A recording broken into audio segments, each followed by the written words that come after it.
నువ్వు ఎప్పుడైనా ఇలా అనుకున్నావా? వాళ్ళు బాధపడకూడదు అని నువ్వే బాధపడుతున్నావా? వాళ్ళు ఏమనుకుంటారో అని నీ కలలను వదులుకుంటున్నావా? అయితే ఈ కథ చివరి వరకు విను. ఎందుకంటే ఈ కథ నీ జీవితాన్ని చూసే కోణాన్నే మార్చేస్తుంది. హాయ్ అండి. Welcome to Rangoli by CSHR channel. కథలోకి వెళ్ళే ముందు మన ఛానల్ని సబ్స్క్రైబ్ చేసుకోని వారు ఎవరైనా ఉంటే ప్లీజ్ సబ్స్క్రైబ్ చేసుకోండి ఫ్రెండ్స్. అందమైన ముగ్గులు చూస్తూ ఈ కథ వినేసేయండి. ఒక గ్రామంలో విహాన్ అనే యువకుడు ఉండేవాడు. అతని గురించి ఊరంతా ఒక మాట చెప్పుకునేవారు, చాలా మంచివాడు, ఎవరిని నొప్పించడు అని. కానీ దాని వెనుక అతని జీవితమే నెమ్మదిగా కూలిపోతుంది. ఎవరైనా సహాయం అడిగితే లేదు అనేవాడు కాదు.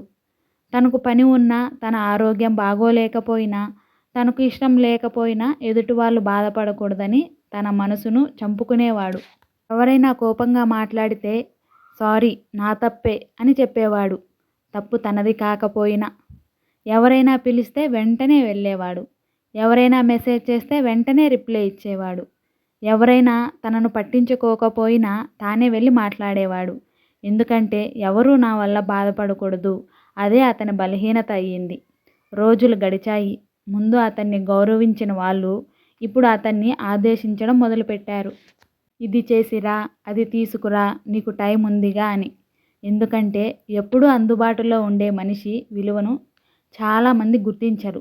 ఒకరోజు అతని స్నేహితులు సినిమాకు వెళ్ళారు. అతన్ని మాత్రం పిలవలేదు. మరుసటి రోజు పని వచ్చినప్పుడు మాత్రం రా, నువ్వు ఉంటే పని అయిపోతుంది అన్నారు. ఆ రోజు అతని గుండె చాలా బాధపడింది. నన్ను మనిషిగా ప్రేమిస్తున్నారా లేక అవసరంగా వాడుకుంటున్నారా? అదే ప్రశ్న మొదటిసారి అతని మనసులో పుట్టింది. ఆ సాయంత్రం ఊరి బయట ఉన్న చెట్టు కింద ఓ వృద్ధుడు కూర్చొని ఉన్నాడు. విహాన్ బాధగా వెళ్ళి కూర్చున్నాడు. అతని ముఖం చూసిన వృద్ధుడు నవ్వుతూ అడిగాడు, ఏమైంది బాబు అని. విహాన్ తన బాధ అంతా చెప్పేశాడు. చివరిగా ఒక మాట అన్నాడు, అందరూ సంతోషంగా ఉండాలని మాత్రమే అనుకున్నాను అని. వృద్ధుడు చిరునవ్వు నవ్వి అన్నాడు, అందరినీ సంతోషపెట్టడానికి పుట్టలేదు మనిషి, తన జీవితాన్ని సార్థకం చేసుకోవడానికి పుట్టాడు. విహాన్ మౌనంగా విన్నాడు. వృద్ధుడు మళ్ళీ అన్నాడు, ఎవరూ బాధపడకూడదని నువ్వే బాధపడుతున్నావు. నీ నవ్వు పోతుంటే దాన్ని వెతికే వాళ్ళు ఎంతమంది అని. ఆ మాట విన్నాక విహాన్ కళ్ళల్లో నీళ్లు తిరిగాయి. ఆ రోజు నుంచి అతను మారాలని నిర్ణయించుకున్నాడు. మొదట అవసరం లేని చోట మాట్లాడటం మానేశాడు. అందరికీ తన జీవితాన్ని వివరించడం ఆపేశాడు. ఎవరు ఏమనుకుంటారో అని ఆలోచించడం మానేశాడు. లేదు అనాల్సిన చోట ధైర్యంగా లేదు అన్నాడు. తన సమయానికి విలువ ఇవ్వడం మొదలుపెట్టాడు. ఉదయం లేచి కొత్త నైపుణ్యాలను నేర్చుకున్నాడు. పుస్తకాలు చదివాడు, వ్యాయామం చేశాడు, తన లక్ష్యాల కోసం కష్టపడటం మొదలుపెట్టాడు. మొదట ఊర్లో వాళ్ళు నవ్వుకున్నారు. ఏంట్రా చాలా మారిపోయావు, ఇంత పొగరా, ఎవరితోనో మాట్లాడటం లేదు అన్నారు. ఈసారి విహాన్ ఎవరికీ సమాధానం చెప్పలేదు.